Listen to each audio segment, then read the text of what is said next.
Hey everyone, Internet PCS book reader here. Today I want to talk about the wake of nature, how changing climate changes our mind, brains, and bodies by Clayton Aldern. Currently, I think we are historically in one of the weirdest moments mentally because of how connected we are to the internet. We know all about all the bad stuff that happen, and some of these bad stuff are causing a lot of insecurities since a lot of people was not prepared yet on how much of it we consume on day-to-day basis. The book starts specific with Desiree Bacalhau's, who's been living in a sort of limbo state because of the place she lives in, Joaquin Valley in California. One part of the cause of the state she's been living is the usual daily routine that all of us experience. Waking up, having to do the same thing over and over again at work, the same monotonous activities that we don't know how long we can do them for because we're not in control. The other is because she lives in San Joaquin Valley, the place where they grow the most delicious grape in California for almost all of America. It is such a fertile land that they were once called the breadbasket of the world. But to be able to consistently produce so much grape every season, they need water. So much water for every season. And every year. Not all of those they need they can get naturally every time. So what they did is they treat the land to access the aquifer, and the cycle grew more vicious due to the demand of water not slowing down. They keep pumping water from deeper and deeper underground, causing the land to eventually sink lower and lower. This market that demands a lot of water is everywhere in the world, even in Pekalongan, Indonesia. Because of how beautiful batik clothing are produced among many other reasons, Pekalongan is sinking and is already losing part of the land it had years ago. Desiree is one of the many people who are lost because the land she's living in is leaving, and when her daughter grows up, she might not have this land to give her. What used to be agricultural revolution and industrial revolution that show how much we are in charge is slowly terraforming our planet to become something uninhabitable for us. Anti-stress are pulling us down like gravity and cause us to lash out, from snapping in anger more often or just beaten down with powerlessness. We are so badly insecure that the way a lot of people try to cope with their insecurities are not always good. It's one of the reasons why a lot of people lash out and become weirdos in the best place they can lash out without people finding out who they are, the internet. So as a neuroscientist, the author tried to check with his fellow neuroscientists and other psychologists about this phenomenon of people's behavior change. And this is where he found out that there is a developing field for climate psychology, climate anxiety, climate grief, eco-anxiety, environmental melancholia, and even pre-traumatic stress disorder. And because mind and body are so connected to each other, changes that happen to your mind changes your brain and your body, and this is what the book is trying to explore, how these changes on the earth also changes us. Back in 2015, when the author was in college, he studied neuroscience at the University of Oxford, living a happy college life doing all the nerdy lab college kids do in campus. But one day, a friend of him showed a short 14 pages long report that the Department of Defense quietly submitted to the Pentagon. It's not a report by climate activists like Greenpeace or by scientists who have long been trying to warn us. The report was from the US Department of Defense instead, a report that you can easily find online. The report is not about temperature or sea level change, it's about how dangerous climate change will affect people, aggravate existing problems like poverty, social tension, ineffective leadership, and weak political institutions. And before that, there was even a study done by economics on how climate change has aggravated conflicts in various places where temperature and rainfall has gotten worse. Which in hindsight we should have seen coming, I guess. Worsening place and worsening condition aggravates people after all, and rightfully so since most of these are not their fault, since 70 to 90% of carbon are from a systematical failure outside of normal people's hand. While the good news is that there are people that are trying to put a stop on it, slow it down or even reverse it, but that will take a long time. In 2016, on an interview, Barack Obama said that climate change is a slow-moving issue that on a day-to-day basis, people don't experience and don't see, which is no longer true now, since we can see these changes have started happening around the world. Sinking places, worsening harvests, severe air turbulence that happen more often, wildfires that happen more frequently and more fiercely, etc. So in the meanwhile, the author wanted to see how we could defend our mind from getting too affected by the stress that the crisis has caused, and that's why he decided to leave his life from studying solely on neurology to also study environmental. We start his study early from 1896 when there are three major discoveries at that time. The first one is a study by Wilhelm Röntgen, who managed to capture a picture of his wife's hand, shadowgram. The second one is the Turkish settler who found gold in Klondike and renamed the place Bonanza. Then the last one was a Swedish scientist named Svatar Arrhenius, who published his finding on how fossil fuel could release carbon dioxide into Earth's atmosphere, where it could remain there and trap heat, causing the glass of hothouse-like effect on the planet's surface. A dozen articles about X-rays that will eventually become the Röntgen machine was published that year alone. 100,000 people will go to Yukon for gold rush that never was, but the Arrhenius finding about fossil fuel will collect dust for lack of interest. It's almost a century later in 1993 when a US Weather Bureau chief named Joseph Burton Kincher became aware that the weather has been weird lately. The cool period didn't stay as long and the hot period was hotter for a longer period of time. So naturally, he went on to check why it's been more unstable than it should have been. But unfortunately, he didn't do anything with his finding because his paycheck depended so much on the weather being fine as it is.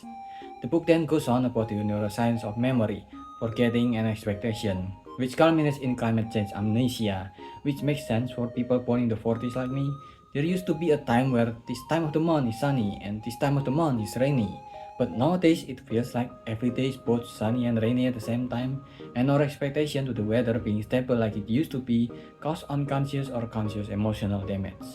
A study in marine biology by David Pauly called this change the shifting baseline syndrome, where he feels like he's working with a bunch of amnesia that have completely forgotten what the ocean used to be like when he was younger, when they was younger.